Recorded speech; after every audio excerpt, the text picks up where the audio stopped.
बाबा साहेब ने ऐसे बचाई मुंबई। प्रोफेसर हरि नरके। प्रोफेसर हरि नरके ने ये आलेख मूलतः मराठी में लिखा है।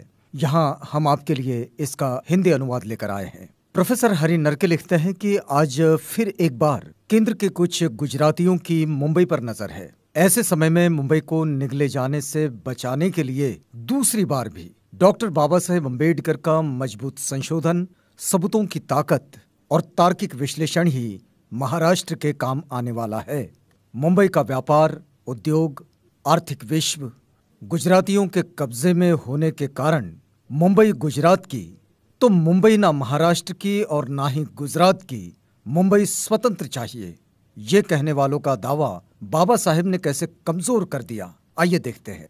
बाबा साहेब ने उनके सामने 9 सवाल खड़े किए। पहला सवाल, मुंबई कभी भी महाराष्ट्र में नहीं थी, इसका सबूत क्या है? दूसरा सवाल, मुंबई मराठा राज्य का हिस्सा नहीं थी, ये किस आधार पर कहते हो?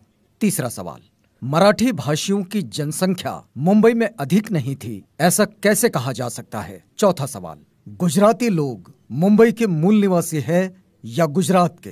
पांचवा सवाल, मुंबई ये व्यापारी बंदरगाह होने के कारण वो सिर्फ महाराष्ट्र का ही नहीं तो संपूर्ण भारत का है, इसमें कितना तथ्य है? छठा सवाल, मुंबई का व्यापार, उद्योग गुजरातियों ने खड़ा किया है, मराठी लोग सिर्फ हमाल है, बाबू है, इसलिए मुंबई को महाराष्ट्र में ना रखे, ये दावा कितना मजबूत है? सातवां सवाल, मुंबई की कमाई और मुनाफे पर जी सकें, मलाई खा सकें, इसलिए महाराष्ट्र मुंबई पर दावा करता है, ये कितना सत्य है?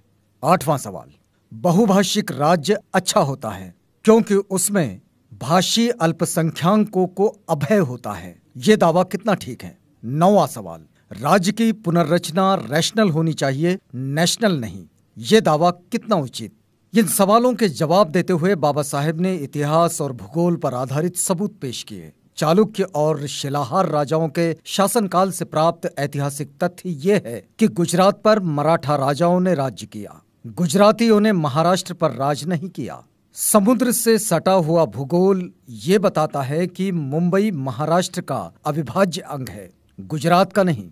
मध्ययुगीन मराठा शासन जमीन पर राज्य चलाता था, समुद्र पर नहीं, इसलिए मुंबई बीच के समय में मराठा साम्राज्य में नहीं थी, इससे कुछ बिगड़ता नहीं।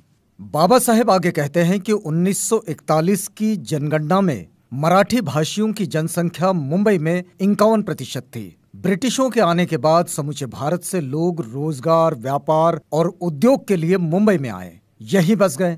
उनका मराठी माणूस ने स्वागत किया, ये कोई उनका गुनाह है? बाबा साहेब ने सिद्ध कर दिया था कि गुजराती मुंबई के मूल निवासी नहीं, गुजरात के हैं। जैसे Portuguese, British, French, Dutch Mumbai में स्वयं आए थे, वैसे गुजराती नहीं आए, तो ब्रिटिशों ने उन्हें मध्यस्थता यानी कि दलाली करने के लिए मुंबई बुलाया। ब्रिटिशों ने गुजराती व्यापारियों के साथ जो लिखित करार किया था वो ही बाबा साहेब ने सामने रख दिए। 1671 का यानी कि छत्रपति शिवाजी महाराज के समय का यह अनुबंध है। साथ ही साथ महाजन सभा और ब्रिटिशों के बीच जो पत्र व्यवहार हुआ वो भी उन्होंने प्रस्तुत कर दिया, जिसके अनुसार गुजरातियों को रहने के लिए, व्यापार व्यवसाय के लिए गोदाम और कारखानों के लिए जमीन फोकट में दी गई, व्यापार कर में छूट दी गई, संपत्ति को सुरक्षा कवच दिया गया और तब कहीं वे गुजरात से मुंबई आए। इसके लिखित दस्तावेज बाबा साहेब ने विरोधियों के सामने रखे। ये प्रहार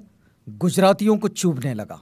जैसे उन्होंने मुंबई में व्यापार उद्योग किया वैसे ही उन्होंने कोलकाता में भी किया। इसके सिवाय वे बिहार की खदानों के भी मालिक है, इसलिए क्या कोलकाता और बिहार का खदानों वाला हिस्सा गुजरात से जुड़ेगा?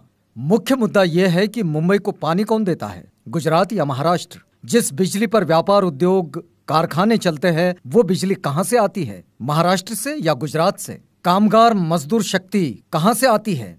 इसलिए जब मुंबई को बिजली, पानी, कामगार मजदूर शक्ति महाराष्ट्र से आती है तो मुंबई पर अधिकार महाराष्ट्र का है। इस तरह बाबा साहेब ने 9 सवालों का फटाफट जवाब देकर गुजरातियों की बोलती बंद कर दी। ये पूरा हिस्सा अपने बाबा साहेब की पुस्तक से ही पढ़ना अच्छा है। सबूतों का बल, संशोधन की ताकत और तार्किक आधार बाबा साहेब ने मुंबई के पक्ष में खड़ा किया और तब कहीं मुंबई महाराष्ट्र को मिली। मुंबई समेत महाराष्ट्र अस्तित्व में आया, उसके पीछे जैसे हुतात्मा, स्वतंत्र महाराष्ट्र आंदोलन के शहीद नेता, कार्यकर्ता आदि सबका योगदान है, उतना ही बड़ा योगदान इस आंदोलन के बीच 2 ग्रंथों की रचना करने वाले बाबा साहेब का भी है। जैसे स्वतंत्र महाराष्ट्र आंदोलन में शामिल हुतात्माओं को याद किया जाता है, वैसे ही इस आंदोलन के परिप्रेक्ष्य में बाबा साहेब डॉक्टर अंबेडकर को भी याद रखना चाहिए।